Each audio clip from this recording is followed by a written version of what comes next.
Hey, a question I get all the time is what to do if a load goes wrong. So that depends on a couple different factors. So it depends on what exactly happened with the load. Is there any physical damage to the load? Can you continue on and drop the load off to the receiver? Or are they going to have to do a recovery load where another truck comes and picks up the load and finishes it up and takes it to the receiver? So it depends on exactly what happened. Number two is it depends on if you're an owner operator or you're a dispatcher. So it depends on your role and how you're going to handle it. So a story I have, this happened before I got my own authority. I just had my dispatching business and I was dispatching for another company. So I was booking their loads for them. So I booked them a load from Southern Georgia going into Central Florida. This particular load was going to Disney World. It was a Disney load. So the broker told us that it needed a tarp over it, but just lay a tarp over it, make sure it's covered up, you'll be good to go. So driver went and picked up the loads. And by the way, I usually don't book loads going into Florida, but this load was paying $3 a mile. It was only about a 13-mile deadhead from the driver's previous drop-off location, and the driver wanted to come to Disney, wanted to come to Central Florida. So I booked him that load. He went over there, picked it up, got it secured down, tarped down, started on his way to Central Florida. En route to Central Florida, the tarps ripped. I don't think the driver knew exactly when they ripped, but once he realized, he pulled over and tried to re-tarp the load, but the tarps were ripped so bad that it was no coming back. He could not really fully tarp the entire load with those ripped tarps. So he just continued to Disney. He wasn't too far away from Disney World, so he said he's just going to finish up the trip. Before getting to Disney World, once he made it to Central Florida, he ran out of fuel.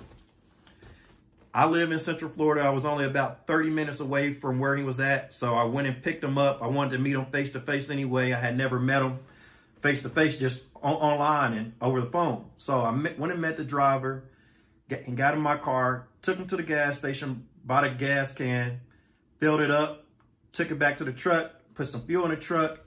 He took off. He was good to go. But again, the tarps were ripped. I did see that for myself. They were ripped pretty bad and you could see the load. But still at the time, I didn't know exactly what Disney was using the load for. So the driver went and dropped off the load. Everything was fine. No questions asked, dropped it off. About 2 days later, the broker calls me hollering, cussing up a storm, yelling at me, asking me why wasn't the load tarped. I told him I actually seen the load for myself and it was tarped, but the tarps ripped. And then the broker finally tells me that what the load was Disney World has this gondola system that takes guests from one park like Epcot to Hollywood Studios to some of the resorts in Disney World. So that load was a Star Wars gondola. It was going to be used to transport guests from different parks. And Disney was planning on revealing this Star Wars gondola a couple weeks later after it got dropped off. But along the way, while the tarps were ripped, someone realized what it was on the highway and they took pictures of the load. And they put these pictures on social media. So this load was all over Twitter saying how Disney World reveals Star Wars gondola before release date, you know, so it shows the trailer with the load on the trailer. So the broker was mad at me. I told him, well, hey, look, I'm the dispatcher. It sounds like maybe you need to talk to the owner of the company. I'll have her reach out to you. So the broker said, okay. I told the owner what happened, and the owner talked to the broker. So the broker took off some money off of that load. And also, he didn't say it, but I know that trucking company probably would never be able to haul a load from that broker again. So it's a couple of learning lessons in the story. One is have yourself a pair of good tarps. If you don't know what tarps you need, I'll attach a link to my flatbed securement list. Tarps are on that list. It takes you directly to the website to get those tarps. So if you're flatbedding out there, please make sure you have good tarps. Another lesson is, especially if you have a new authority or you're dispatching with someone with a new authority, try to make those first couple of loads, not just couple, but for a good amount of time, try to do a good job for all the brokers you haul. Because as you know, with the new authority, you already can't haul loads from certain brokers because you don't have enough time on your authority. So if you're a broker or owner operator and you're new in the game, try to do a good job, especially starting off, because you don't want more brokers to say you can't haul loads for them. So, you know, that cuts into your money. So just take those learning lessons with you.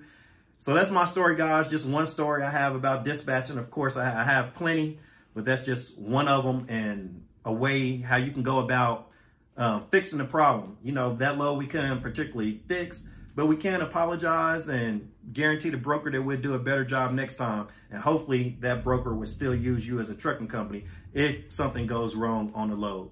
Hey guys, if you need anything, into any mentoring or consulting, hey, just go to my website. Everything's on there for you. Thank you for watching this video.